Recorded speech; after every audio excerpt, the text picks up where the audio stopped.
武当山的雷火炼金殿奇观为何消失了？这里呢就是武当山的金殿了，是每一个来武当山的人都想上来看一看的。这里面的那盏灯呢就是长明灯了，现在还在那烧着呢。这座金殿呢被称为是国宝当中的国宝。1416年，明成祖朱棣下令重修武当，30万人花了14年才修建完成。其中最重要的呢就是武当山我们看到的这座金殿。因为现在呢被皑皑的白雪给覆盖了，所以看到的金殿是另外一种景象。据说当时用了50多吨的铜跟300多公斤的黄金，采用的是北京太和殿重檐五殿顶的建筑形式。金殿的所有构件呢都是一次铸造，没有任何2次加工的痕迹。关键是建造已有600多年历史了，但是它从未进行过任何的修缮，仍然屹立在海拔1600多米的高峰上。大家对金殿最好奇的就是雷火炼殿、海马吐雾、不灭的长明灯。那么首先呢，雷火炼殿，有人说呢，这个是专家在这里面装了避雷针，所以消失了。其实啊，不一定是这样。大家想一想，什么样的人才会招雷劈呢？当年朱棣争得皇位之后，建造北京故宫，但是太和殿没多久就被雷给劈了，他就以为啊，这是老天爷在惩罚他。甚至呢，后来都不敢靠近太和殿。那建造武当山金顶的时候呢，他还会故意搞一个雷来劈这个金殿吗？不太可能，因为这里面的真武大帝呢，据说呀，就是朱棣本人的面相非常相似，他会用雷来劈自己吗？这不符合古代尤其是皇帝的逻辑。那为何历史上会出现雷火炼金殿呢？其实呢，有记载雷火炼金殿，也就是在清代的时候出现过。那么为什么会出现？因为金殿它本身就是一个导体，古人呢老早就想到了会有雷击的可能，所以呢金殿的下面啊，它就埋了一些铜制的金属。这样做的目的呢，就是当打雷的时候，把雷给引到地下去，起到避雷的作用。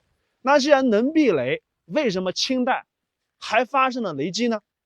据当地的文物专家考证之后，发现了里面的秘密。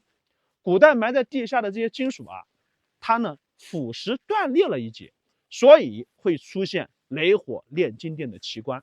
所以经过专业人员的检修之后，又给它接上了，仅此而已，并不像有些人说的专家呀装了个避雷针，把天下奇观雷火炼殿呀给毁了。不灭的长明灯为何不灭呢？大家从我这个位置看呀，里面是不是有一盏灯？因为这个位置它空气是不对流的一个地方。就像你把水桶头朝下去灌水，灌不进去是一样的道理。所以空气不对流，所以即使外面的风啊再大，里面依然是风平浪静。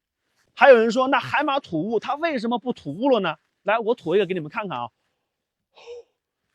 很小。据传说呀，这个海马吐雾呢就在这个屋顶的上面，现在呢被大雪完全都给覆盖了。因为它的温度呀要达到一定的这个时候的时候，里面跟外面的这个温度不一样，有可能会出现海马吐雾的奇观。所以呢，海马现在不吐雾了，到底是为啥？你们来说一说。到了金殿这里呢，还有一个值得看的地方，就是我们现在脚下踩的这个地板。这个地板呀，在古代只有皇家才能够用。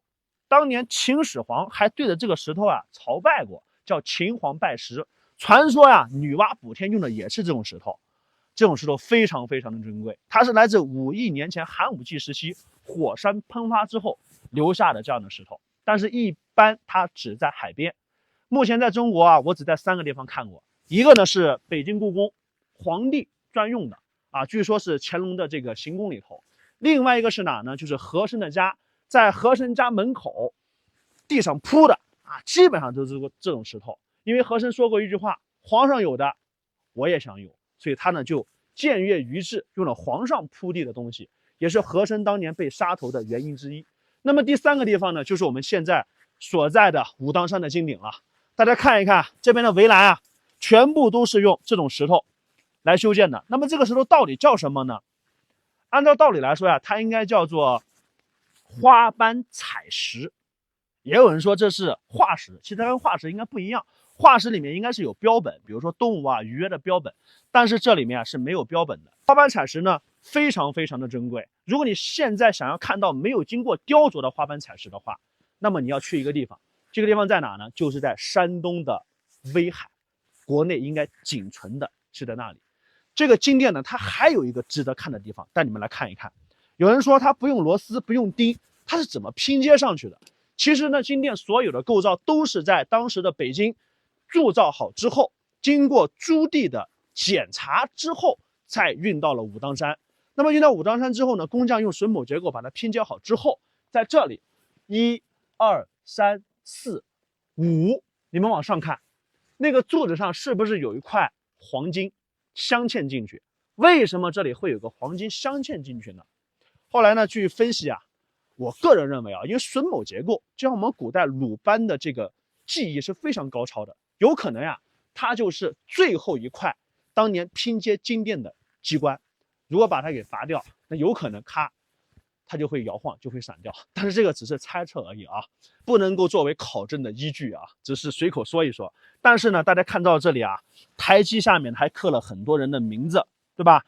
包括我们上面这个铜柱，这个位置，来带你们来看一看，就在这里，带你们来看看这里，把它擦掉之后，因为大雪呢覆盖了整个这个铜殿，所以这个柱子是怎么回事？